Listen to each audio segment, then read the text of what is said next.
WF representing Palace, so let's tell you about Palace. Rolling straight to the ceiling, crowns and crystals, top like journeys, dishing out malice. Hold up, South London's grandest, far from bandits. Anything earned for a goal of elevation, just passing the team over here might finish out. Bright future we can't vanish. SE25 any day, that's Selhurst. Rev up the engines, no more reverse reactions. Fan cams bands on stream. Share up the team, support the dream team when Eagles fly, make noise and scheme. Dare to dream or dream to dare, taking a step to become supreme.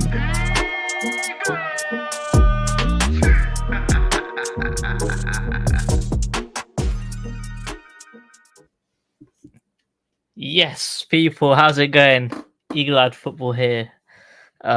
We've got a new software. We're testing it, and it's not gone very well. It's not as easy to use as the StreamYard. Dan, how's it going? Oh, what? Can you see me? Oh, I'm there now. Yeah, your mic's a bit crackly though. Is it? Yeah, a little bit. Oh dear, that's not good, is it? Mm. Let me. Is it a fan? Is it? It sounds like it's a clicker or something like that. Oh really? Okay, let me try. Well, just get rid of that. How's that?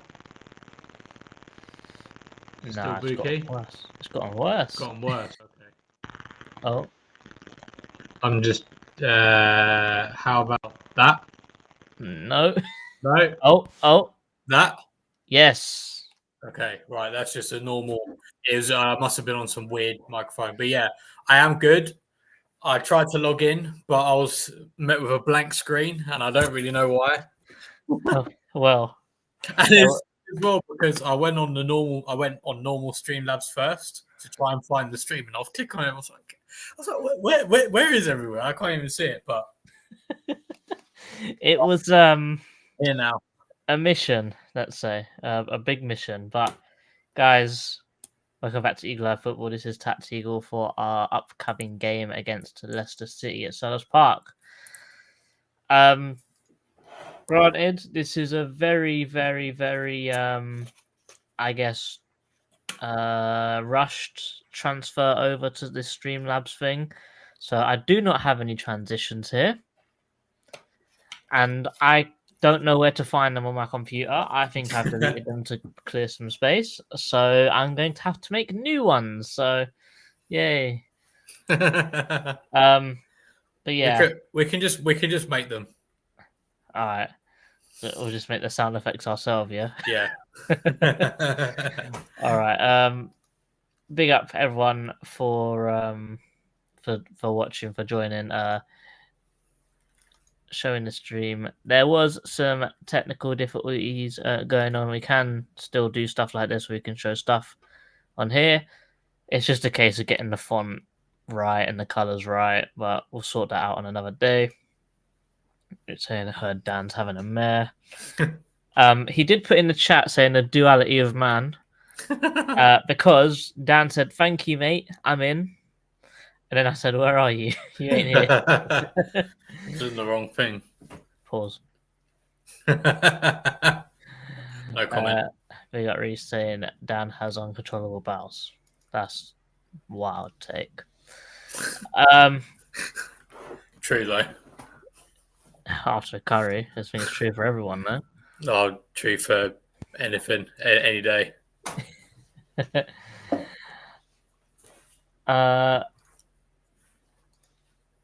Mitch said it's the slightly off-brand EEF today.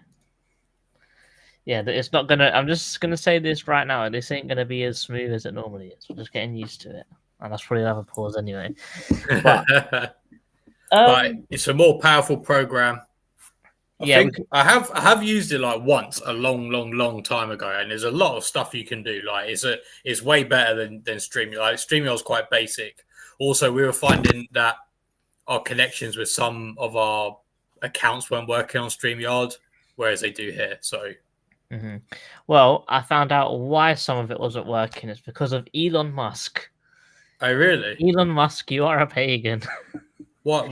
So what? Why did that stop the? You need Twitter Premium to live stream on Twitter. Oh, really? Oh, I did not know that. Yeah, I didn't know either.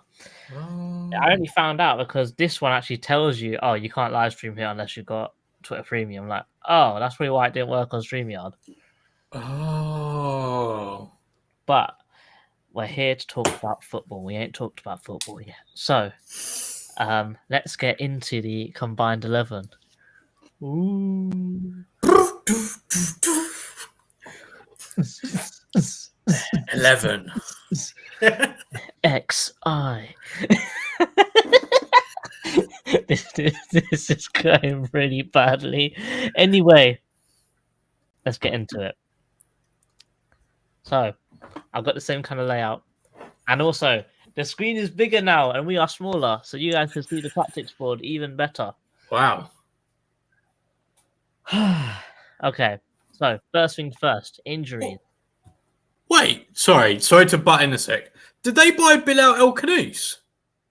Yes. Sorry, carry on. He's a baller, isn't it?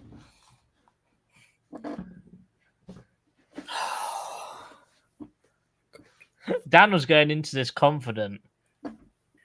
I still am, to be fair, but he was such a good player. He's such a good player for us to have got. Never mind, it's fine. And also, they got that Donny from Brighton as well. This one, Buonanotto or whatever his name is. Oh yeah. So they've got some good players, but they do play for a certain Steve Cooper. But injuries.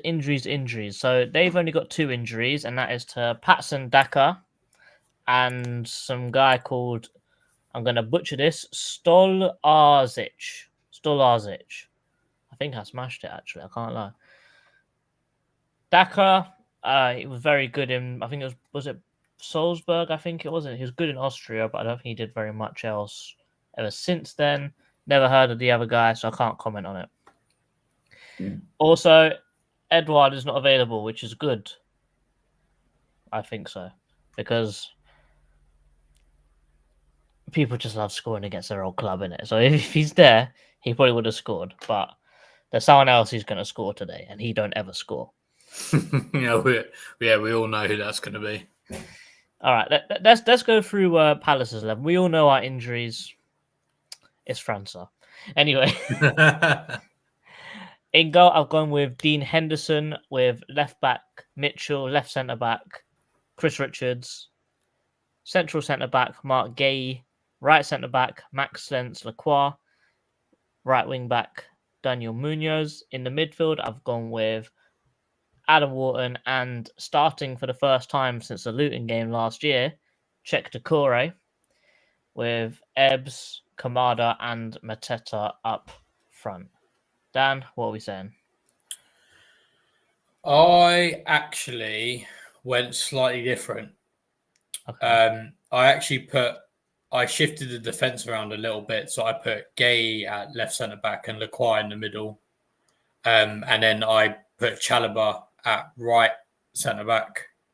I also gave a first start to Nketiah as well instead of Kamada. Oh, okay. Mm-hmm. Here or here?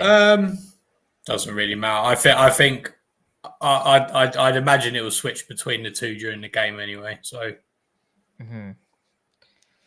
I know. For me, I think that if Richards is in this good form, I think it's harsh to drop him. yeah, and also Chalobah is only a loan, and there's no obligation or option to buy there. So really and truly, I do think that he's probably a better player than Richards, but I would say because of Richards' injury record, I'd still throw Richards in there to just get the most of him while he's fit. Yeah, that's fair. That's fair.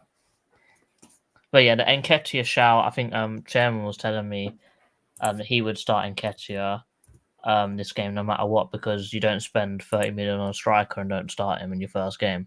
Mm-hmm. Yeah. I mean, it'd be interesting. I mean, it could even be that Nketiah plays so Mateta gets a break. I mean, I know he's just had a break, but a slightly longer break. But it does leave us a very strong bench. I have still got Johnstone in there. Let me turn him American real quick. There we go. Our goalkeeper's now American. Oh, And I need to get rid of this guy. You could turn him blue. What, I just put him like on the bench On the other side, yeah. So good, decently strong bench, I think.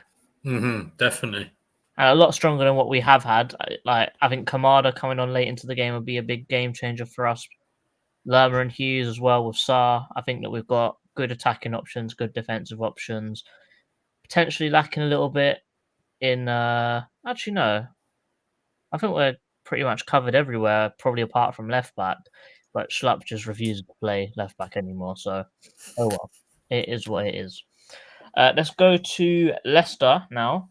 So Steve Cooper has sort of changed how he plays normally, and he's gone back to his original 4-3-3 that he was using for, was it Forest in the Championship? And then when he came up to the Premier League, he switched that 5 at the back nonsense.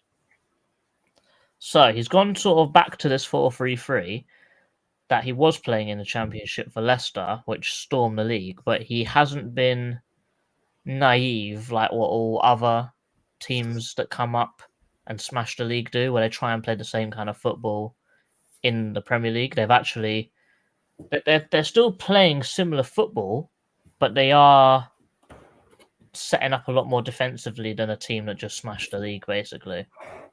So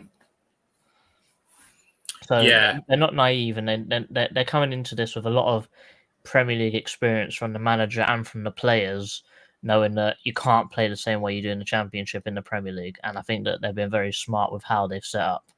Yeah, no, absolutely. I think, we've seen, well, Burnley last season, prime example of it.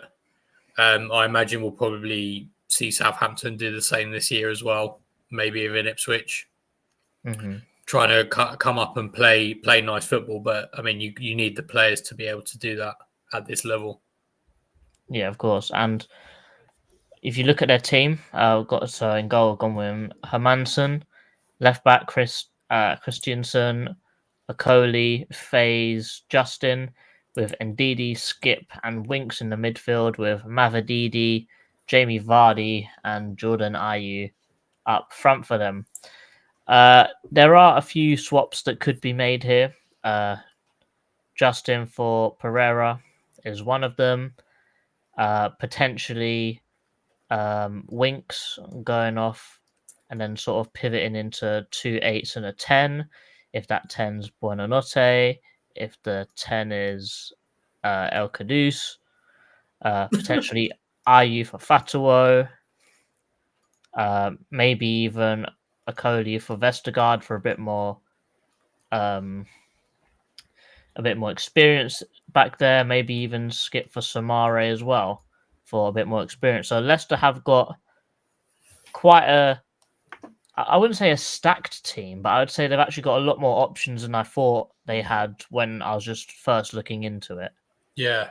And to be looking at that team, that's not a team that you would imagine has just come up from the Championship. Like, for me, that's a team that is more than capable of staying up, even, even without any luck, to be honest. They got good depth, and they've also genuinely got a very decent starting 11.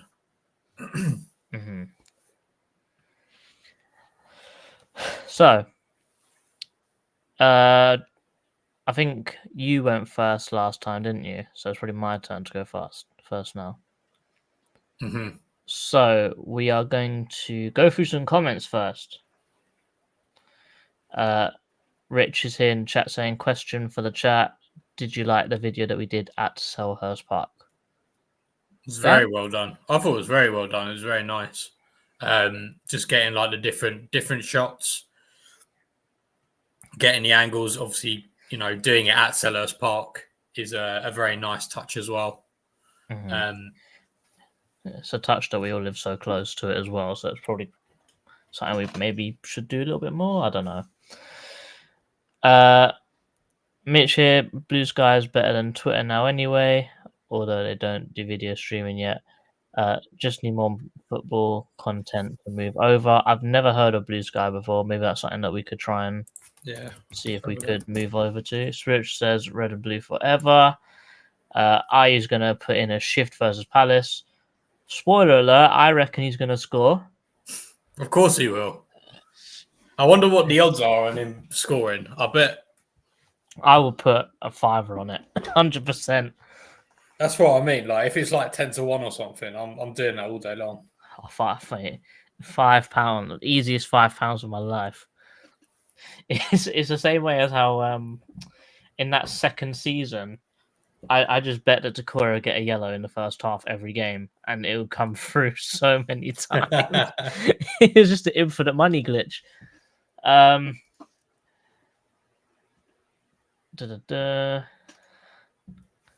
Pretty nice for non-match going fans. See a bit more of the place.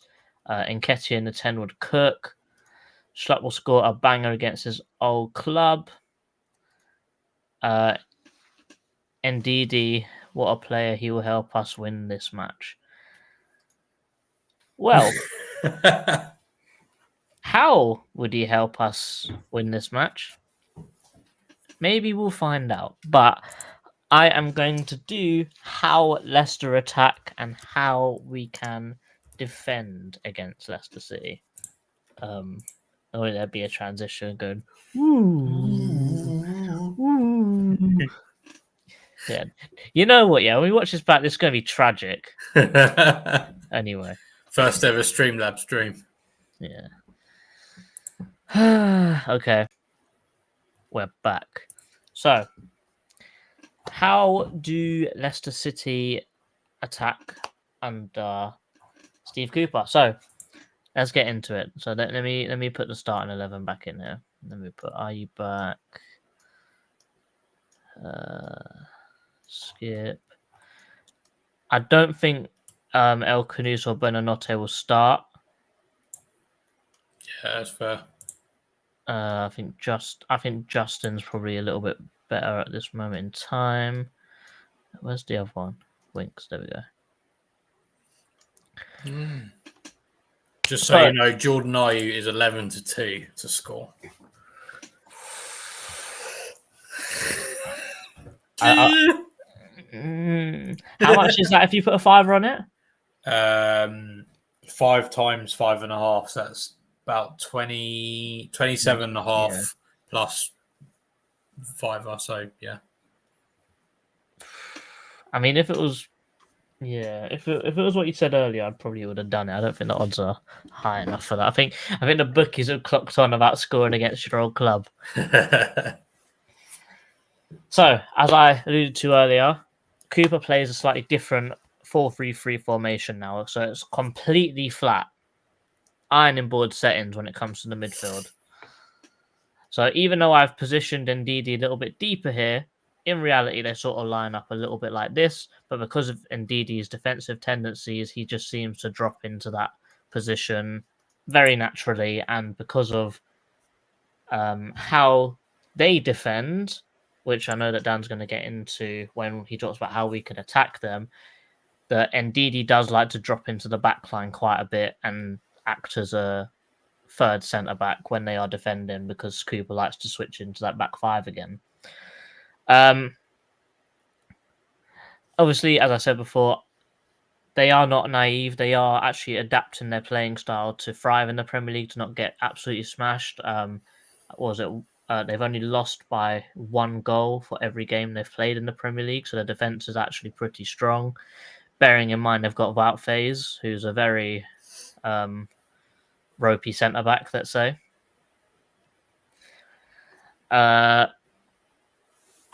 So, their attack. Let's move these guys up pitch a bit. Let's get here. There.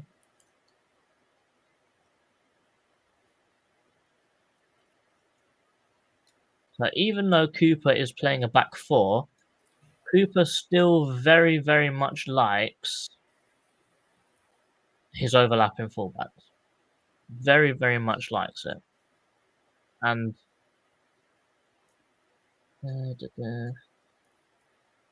Here we go. Yeah, so Cooper very much likes his overlapping fullbacks to give the wingers help. That is because he wants all three of their front three to do something similar to what we do. They want them in close proximity of each other. They want one of them to run in behind. And because of, I guess, recent occurrences of what happens and certain people getting a little bit older, that may not necessarily be the person that runs in behind for Leicester City anymore. I'll say that. So they play a similar system where they want to keep their front three as close as possible. All of them, when they're running in, all of them attacking the box. So all of them will be running into the box. Basically, you'll have three people running towards goal at all times. That's cool because it's not the end of the world to defend against with our current setup. If we were still playing a back four, I would say that there's big trouble with this. But because we play a back five with three centre backs, basically pick up your man, and then you should be okay. But the reason why they want everyone so close together is because the fullbacks are the ones that are here providing the width, providing the crosses, and providing most of the attacking outlet. And this is important because, in my eyes, Dan, tell me if I'm remembering wrong, but I seem to remember when Leicester first bought Justin, he was a left back, not a right back. I'm not gonna lie, I don't remember, but having watched him back, it wouldn't surprise me if he used to be a left back. Yeah, please put in the chat if I'm right here, because I do think I'm remembering correctly, but he used to be a left back. So if I was Steve Cooper, I would play Justin at left back and Pereira at right back, because those fullbacks look a lot better than having Christiansen there. But that's not the case here. So I'm looking at his heat map, and yeah, he did play left back. He did. In the 2021 season, he played. His heat map is a lot of left back. There we go. So JC has ball knowledge. But the fullbacks is the main source of width, and they like crossing the ball in, which is all well and good. But almost everything that I saw that went down the wings, the fullback just crossed it, even if there wasn't anyone even in the box. So that maybe shows a little bit of an experience from the fullbacks.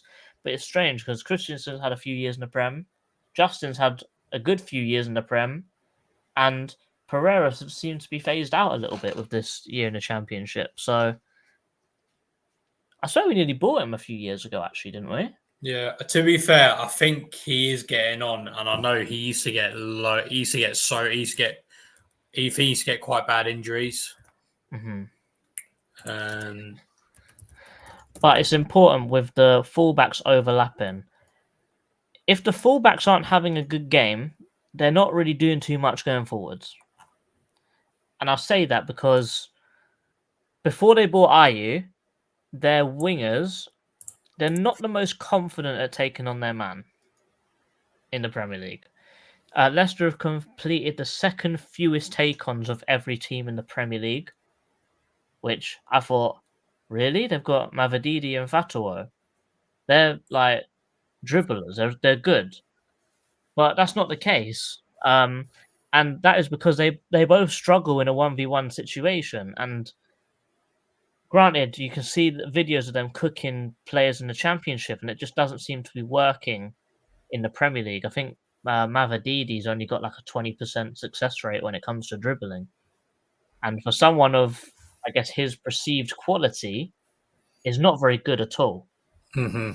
So isolating their wingers, allowing them to go 1v1 with you is probably the way to defend against them. Obviously, if you want to double up, you can improve your chances.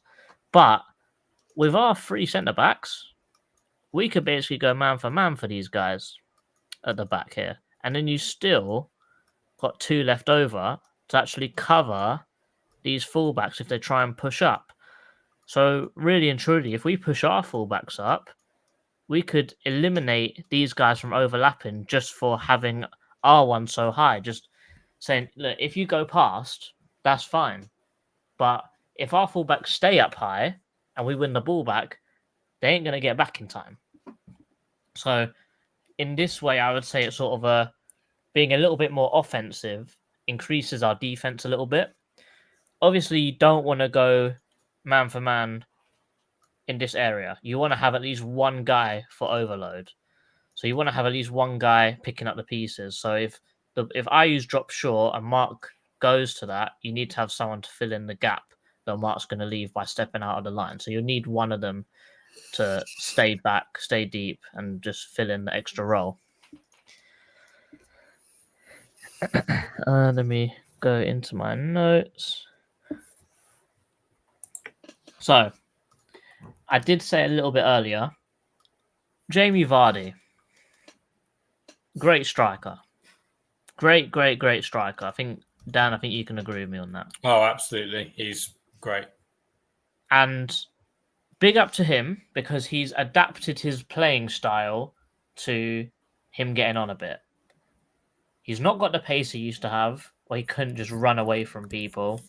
And I think in this game particularly, if we do have this starting lineup with Mark, Lacroix, and Chalobah, that's probably one of the fastest defenses in the whole league. Because Lacroix is, I think he could give Van der Ven a run for his money when it comes to pace. Yeah, he's rapid. He's proper rapid. Mark can get going, and same thing with Chalobah as well. So I don't think that Vardy's going to run away from these guys if he does get through. I don't think that I'm unsure maybe if they'll catch him if he gets going, but because of their pace, it'll be a bit of a struggle for him, let's say. But because of his age and what he's actually learned from being in the Championship, being a bit more of a conservative striker and being in the right place at the right time, is he's learned different ways of making space. And the main one is he'll press the back line, and as he's doing this, other players will drop into the pockets. And let me get a ball. Players will drop into the pockets and make space for themselves. We know that Ayew does the exact same thing as well. He'll go man for man with the centre-back, shrug them off, come short, take the ball, link up the play a little bit, and then create a chance like this. We've seen Ayew do this so many times. And even when he comes short and gets the ball, if the centre-back follows him, he's going to fall over and he's going to win a foul. We know this is going to happen how many times in this game? Probably about 20. Exactly. So, because of this, and because of the amount of times he presses the back line, when the play actually gets into the box, or if, let's say, Justin makes his way in there, gets to the byline, our centre-backs go in, and Vardy will just hold his run, make a little bit of space, and then have a shooting chance there. So he's adapted his game very, very well, and I think that we have to make sure that we don't allow that to happen. So how do we not allow that to happen? I think, and please forgive me if this sounds very simple and very crude, I think that our formation perfectly counters Steve Cooper's formation. I don't know if you already clocked it by how our dots are like formationed around theirs, but it's basically wherever their player is, that's exactly where our players would be anyway. So, for example, our fullbacks, they would be about here, and their fullbacks would be in about the same place. But the only difference is that they've got one more person in midfield, and I think the quality between Decore and Winks outshines the quality of Skip, NDD, and Winks all at the same time. Mm-hmm. So I do feel like even with a two-man midfield, I feel like we've still got equal punching power, if not a little bit more punching power than them in that midfield. And that also gives us a massive overload when it comes to up front. So if these fullbacks are how they normally are, they're very, very, very aggressive. You've got a 3v2 at the back here, which if these guys are cooking, we could very easily take advantage of this. I'm not saying that Wout Faes is an awful centre back, but he's got a mistake in him. He's like Mamadou Sakho. He's got one clanger in him every single game, no matter what. So, because he plays on that right-sided centre-back, he's going to be up against Eze. And I think Eze could definitely make the most of those mistakes, let's say. He could capitalise on it very easily. Nice. Yeah, I mean, that gives me optimism, to be honest. But I do think that one thing that's very important is that they like to lift the ball forwards. They like to knock it long. And they haven't really got the tallest of strikers. Vardy's not the tallest of guys. If I'm really honest, the person I'm most frightened about is Jordan Ayew, because we know what he can do. He can win fouls. He's very strong. He's surprisingly good in the air as well. Mm-hmm. Like if the ball goes up to Ayew, and let's say Mark is the one who's marking him, even though Mark is brilliant, it's still a 50-50 of who actually wins that ball. I don't know. Yeah. Whereas I would be very confident that Lacroix would beat Vardy, Chalobah would beat Mavadidi. I'm very confident in that. Mm-hmm. But we need to be very aggressive. Like, you know how our centre-backs like to step out and be aggressive? I think that's very important in this game. We need to get them before they can start hitting us in transition, because we know transitions is what hurts us. So if we can try and snatch the ball or break up the play before they can actually commence a counter-attack in that transition, I feel like that'll probably be our best way of slowing them down, getting men back and resetting and going again. Yeah. No, that makes complete sense. That makes complete sense. And also I'm excited to see Walton Decore in midfield again. Oh yeah, especially with Decore actually being, I think the second half of that Chelsea game, he was quality. And obviously if he continues that from the beginning of this game, that would be him and Walton. That'd be a bit OP, wouldn't it, really? Mm-hmm. I think a thing that's very important as well is, I don't know, would it be classed as defense or attack? But the press would be very important for us as well.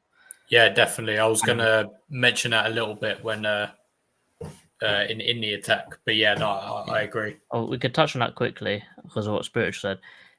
Indeed, he is a great player. His passing is not all there, though. We need to make sure that he is probably one of the press triggers, and Christiansen. If I was the manager, those would be the two guys. What are the odds on Schlupp, though? 11-4. So it's shorter than Ayes, yeah. Oh. Mavadidi is a class player. He's very good in France, very good in the Championship. I don't think he's had enough games to really call him a bad player in the Premier League, but he's probably just still acclimatizing. I'm sure he'll become a great player. He's still young as well. I think he's like 24. Correction, best defense in the league. All right, I get it. It will be eventually. It will be. We will be there. We will be there. Right. Let's get into how Leicester defend and how we will attack them. Isn't that Mission Impossible? I thought you did Mission Impossible. Oh. Right. So how do I do this? I understand. Yes, I understand. Oh, right. Oh, is that the same? Okay, cool. Right. So you can see my screen, right? Yeah, it's on the screen. Sweet. One thing I did want to say, I really like how Leicester's midfield is Winks and Skip. I was hoping that they might sign someone called Run or Eat or Sleep. Wait.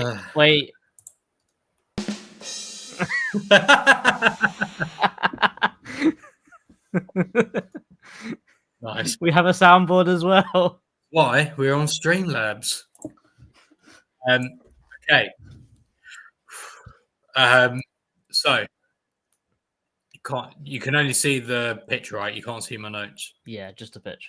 Okay, cool. Right. So just some stats to get us on the way. Leicester are the worst for conceding shots after a defensive action in the league. They also concede a lot of shots from dead ball passes, although I didn't really know any particular issues with that. So I think maybe they concede shots, but not necessarily goals. They're the second worst for fouled, which obviously makes sense with the dead balls. So maybe we can generate some shots there. I don't know. They actually rank 11th in the league for expected goals against so far, which I think is very impressive because in a promoted side. And per shot, their non-penalty expected goals is just 0.10, which is around about average for a Premier League team, pretty much like every season. So let's start with their press. So let's put our players over here. So generally speaking, I know Joachim is gone, but generally what would happen is we would push our players up like this, have our players there.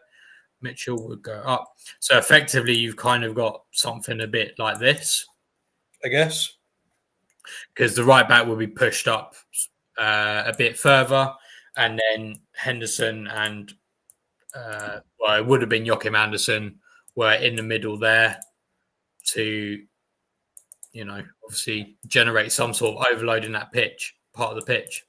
So let's put the ball here and let's put these players a bit further up. So their press isn't really anything particularly complicated. All they do is, and I noticed that when the games I watch, Ndidi seems to push quite high on these parts. So let me just put these bits further up. Yeah, it sort of acted like a Corey and Calvert-Lewin at Everton with him and Vardy. Yeah, actually, that's a good comparison. Yeah, exactly. But what they'll do is they will literally, and I noticed this against Fulham. Now, bear in mind, Fulham have only got one person in the middle because they tend to build on the wings. But what they did was they stood two players in this middle section. So effectively, what you're forcing the team to do then by doing that press is you're forcing them to go wide, which is exactly what Steve Cooper is aiming to do. And you'll see this as a common theme pretty much throughout the game. Now, I'll come back to... No, sure, I'll talk about solutions as I go along. So obviously for us, when we play out, generally, get passed to Lacroix or was Anderson, and they'll kind of have this overload here. So if a player came to meet them, they've got the extra player. There's 11 of our players over here where there's only 10 of theirs over there. So you're going to get an overload wherever you are. But they won't do that. They'll just sit off. So maybe what would happen is that this comes a little bit forward. And what we can try to do is try and bait them out with maybe like a pass to Gay. Henderson, for instance, pulls back. Now, when they do get into this kind of, let's push it back a little bit, let's say, then when they get into this mid block, they do have their standard back four with another midfield four. This is very normal. Quite a lot of teams do this. But generally, Jamie Vardy's not really involved in all of the defensive stuff. So generally, whoever is the attacking midfielder will kind of screen, kind of stand in this sort of position. And what that does is that then, again, stops any central progression. So again, what Cooper's trying to do, trying to force it wide. Now, why is he forcing it wide, do you say? well, we've heard this before, but I'll say it again. If you're, say, in this position here, and you've got players moving on the ball here, because of the touchline, or it is touchline, isn't it? Yeah, touchline. It means that you've effectively got another defender, because if Mitchell loses the ball and kicks out of there, Leicester win the ball. So that's why teams do it.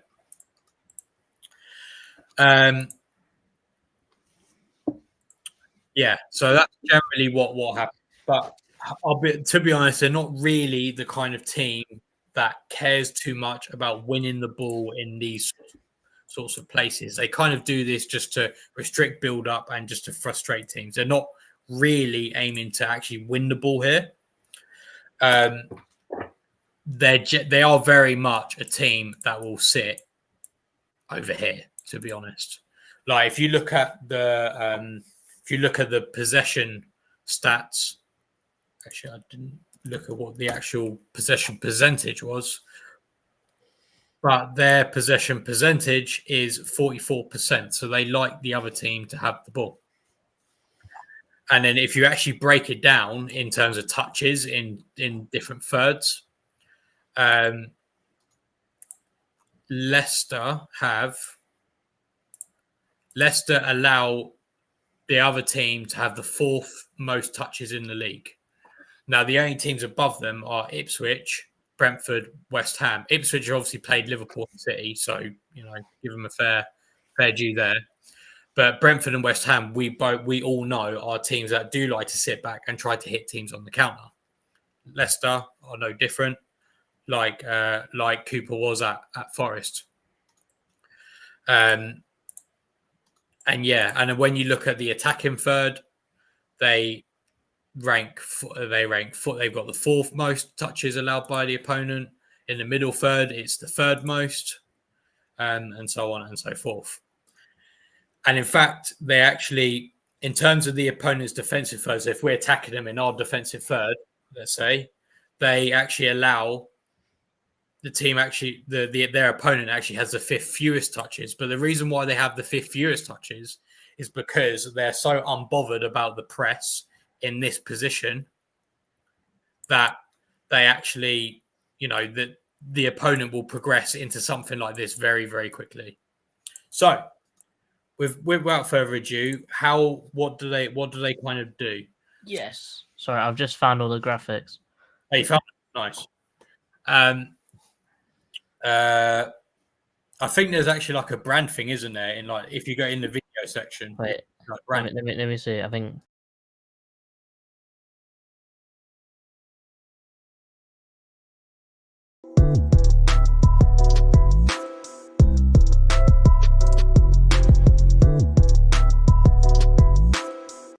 Oh, sick. So.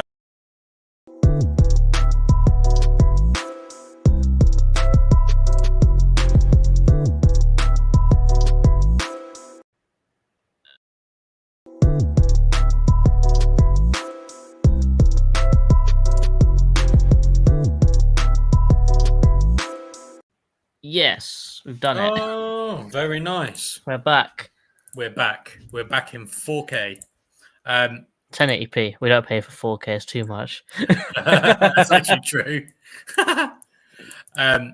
Right. So how do they kind of do this? So even when they're sort of here, again, they'll have that similar thing where it's kind of like, a 4-5-1 sort of thing. Again, they're still doing that thing. They're trying to block this central progression. And it'd be the same if it was the other side. So let's say, I don't know, Chalobah's got the ball here, for example. It'd be the same thing. But maybe actually, no, it would just be the attacking midfielder would be on this side and so on and so forth. Now, so they don't really do anything like particularly interesting, I would say. They're just organized and they defend well. Like I'm not, there's nothing crazy going on here. There's nothing groundbreaking going on here. They're just organized. So what happens? So when they are in this sort of back line, what happens? So they have their tight lines. They have their tight lines so that, again, you can't. It's very difficult to play vertically through them. So let's say, let's say even like, apologies. Let's say Adam Wharton's got the ball, who we know is an excellent passer. Even if he's got it, it's very difficult to get through these lines, right? So that's why they do it. However, one thing I do think that we can counter with this is that let's say, let's say Eze's got the ball here, right? They're very quick to come and face the player. Very, very quick. They won't necessarily fly into a challenge. They'll stand them up, stand in front of them, and be like, you got to try and get around me, sort of thing. Okay. But this is good for us. The reason why I say this is because if, let's say we're a bit further out, so they're not in like their ultra low block. So let's say, the ball was here, right? And let's say Sheikh Doucouré's kind of moved into a position where Eze can maybe just tap it back. What would then happen is that, let's say, I don't know, Winks then moves towards the ball. So Ishak who's watching Mitchell. Winks then moves towards the ball because Sheikh Doucouré's got it. If we time these things right, there ends up being a bigger gap between these lines. When you just make that pass out, you got to time it really right. There's a bigger gap between them. So let's say Sheikh Doucouré gets the ball. It could just be a simple case of, pass. As Winks is moving towards Sheikh Doucouré, another pass. And then you're in space and you've got a 1v1 versus the right back, for example. Do you sort of mean like draw them out? Yeah. And pass through so draw it out and then pass through the line. Yeah, exactly. But it'll be literally the case of like maybe one or two touches, pass, one or two. It's quick. It's very quick. And that's how actually Fulham managed to create a few of their chances against Leicester the other week. Now, another thing that they do is that they do defend quite narrow. So let's just put the ball there. So let's say they've dropped into say a 4-5-1 just for the sake of this. They do defend quite narrow, and what they do is if the ball does go wide, they will match it in terms of the men. So let's say Eze's pulled wide and you got Mitchell here. Let's say the ball is over here. What would happen is that they would match it. So it's a 1v1. So effectively it's a 2v2. If it was on the other side, let's say Nketiah's pulled wide, but then also Chalobah's made that run. What would then happen is that one player would go to one of the players wide, another to the other one, and then you would have a situation where another player's like this. Now you're probably thinking, okay, there's some. Actually, I'll ask you, JC. There's some space developing there. Where is that space? So they come to face the men out wide, 2v2, and then Chalobah's kind of wide, and Ndidi's sort of watching. Mr. Trevor Chalobah should do a nice little underlap into the half space between Okoli, Christiansen, and Ayew. Exactly. So that's what, again, taking this from the Fulham game, Fulham did this. Now, interestingly, what they do, they are aware of this, Leicester. So let's say Chalobah does this. Now, normally, indeed, he should be, or whoever is in this position should be following. But if they don't, what then happens is that this player, the left centre-back, or if it's on the other side, the right centre-back, should then come to cover. So again, I think you can see if we time that right, we could get potentially Chalobah, or maybe even we're clever and Chalobah actually is wide and Munoz is making that run through there. If we're clever, we're quick about it, potentially we could be in a situation where we could have a player here, okay? And then all then we've got to then do is make sure we've got runners moving into that box, and then a low cross brings it in. Now, another problem that Leicester have with this is because of the nature of these two players here, say our striker and attacking midfielder, in this case, Mateta and Eze. What this means is that the right back does come very narrow. So that leaves, again, loads of space at the back of this post. Sorry, at the back of this post, at the back post. Now, another thing, and this will obviously depend if RU plays on that right-hand side or whatever, but when I watched the game against Fulham, it's a Haku. It's a Fatuo. Fatuo is very... he's not a defender, put it that way. So I feel like there was a lot of space for the fullback to then run in there. And then, okay, if these players are not necessarily, if these players are just occupying these three, then you've got a runner at the back post who can then score.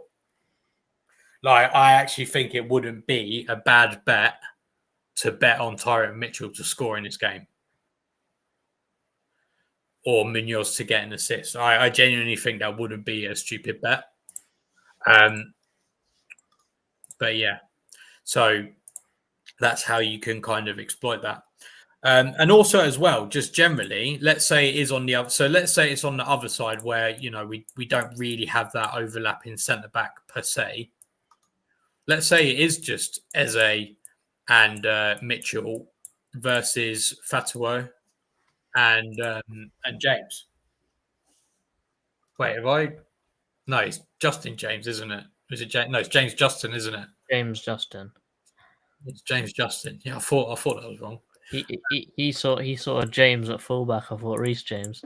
No, he'd be on the medical room.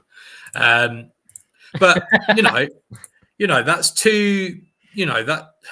I mean, we all know that Eze can beat a player, and no disrespect to Justin, but I don't think he's okay. Like, you know what I mean? Like, he's a decent fullback, but I wouldn't bank on him in a 1v1 versus Eze personally. And then when you then have Fatuo, who doesn't really like to defend so much, when you have him there, where you have a potential overlap, I'm not going to bank on him necessarily following, in my opinion. And actually, another thing to say about Justin, sorry, I feel like I'm picking on him a little bit, is that if we are, I forgot to say this earlier, but if we are a bit further out, I think Mateta should be pulling wide a little bit. If we do kick it long, he should be pulling it wide a little bit, because I think Mateta would have him on toast in aerials. Oh yeah. So I do think that's another little problem with their right-hand side. I think their right-hand side is definitely weaker with these two than if it was these two, in my opinion. Right, what are other things I need to say? So I've said that.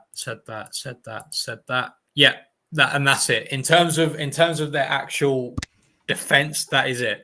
Effectively, all they're trying to do is trying to restrict this central progression, push you to the wings. They'll move man for man with you on the wings. Who knows? Maybe they'll change it up a little bit, and maybe Eze would have two men rather than one. So then you'd have 3v2 or something like that. I don't know. But that's generally how they'll work in terms of their defense. Now, what about if we win the ball over here? Do they have a good counter press? Not really, to be honest. Like, their counter press, because some teams will use their counter press to build attacks. They don't really do that. Okay, let's just have a random, say, transition. Let's say this player's up here. I know, indeed, he's over here, and this player's pushed up and whatever. Okay, let's just say it's like this. Let's say we do win the ball like here. Say it was just a bad pass or something like that. So we got the ball here. What they will do is that they will close. They will try to close this. They will try to contain, basically, on one side of the pitch. So so then that gives time for their players to come back. Vardy again isn't really involved in the whole defensive stuff, so it will just give players time just to recover, and so then they can reset back into that like 4-5-1 or whatever, or 4 whatever. You saw it earlier. Now, obviously, if we're quick about it, if we do win it on one side of the pitch, if we're quick about it, we should be thinking about switching that play as quick as we can, because that's where space will be and chances of 1v1s in transitions. I'm not going to draw it out because that situation could literally look 100 different ways. It could look like that. Maybe Christensen's pushed up more and it's more something like this. Or maybe Eze's back defending and he's the one that's won the ball. It could look in 100 different ways. But their counter press is just to contain and slow the teams down. Now, finally, I just want to talk about our press on them, because I think that this is a way that we can generate chances. Press is always a bit of a weird one because it's kind of defending, but it's also kind of attacking, I guess. But I think we can generate our attack through this. So, because to be honest with you, I don't think. I mean, JC, you'd have seen it in their build-up. What did you think of the quality of their passing at the back? Well, I mean, I spoke on it a little bit already with Wout Faes. I think it was against Fulham. They were playing out from the back, and he thought it'd be a good idea to do a back heel when receiving the ball from the goalkeeper. I mean, if that doesn't say reckless with your passing at the back, then I don't know what does. No, absolutely. And to be honest, I didn't see anything that suggested that they could beat a decent press. And when you've got, going back to my notes, when you've got the worst defense, when you concede the most shots in the league so far via defensive actions, so basically someone's tackled you or intercepted your pass, you can kind of see maybe where a potential weakness might lie. Yeah. And yeah, that's kind of it, really. That's how I'd say it. So just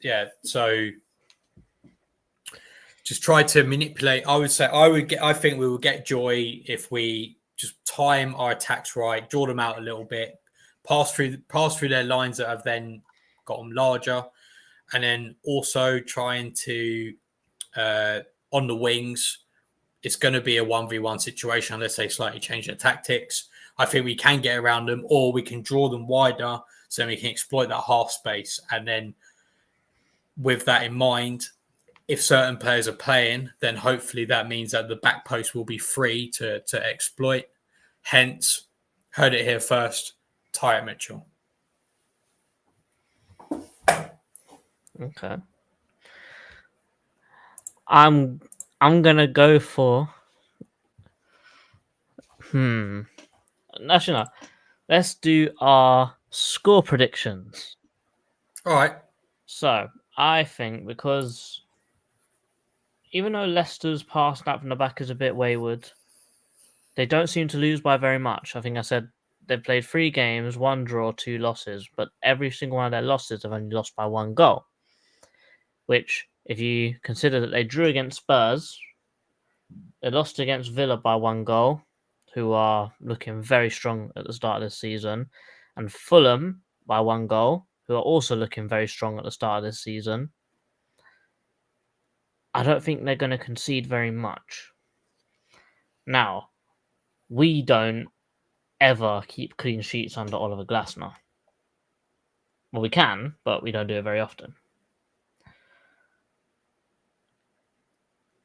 I want to say a win, but for some reason my head thinks it will be 1-1. I don't know why. I just feel like it'll be 1-1, but I'm gonna say 2-1 because I think that we're gonna have a lot better personnel on the pitch in starting 11, and we've got our new signers to come on off the bench as well. So I'm gonna say 2-1 to Palace, You say Mitchell. I'm going to say Munoz gets his first goal because we need him to get a goal because he's been dying for it. And I'll go with a nice little debut goal for Eddie. Very nice. I was actually thinking 2-1 before you said it. Oh, yeah. But I agree. I think it will be a close game. I think it's going to be 1-0. I think we are going to have most of the ball. And I think they're going to kind of sit in a low block for quite a lot of it. So I think they're going to be tough to break down. So I'm going to stick with 1-0. And you know what? I'll back myself and I'll say Mitchell scored the only goal. I think that 12-1, by the way. Yeah. I think with what you said about we're going to have a lot of the ball, I think that makes it even more important to play check and Wharton to just pick those line breaking passes and keep the tempo ticking of the game. Absolutely.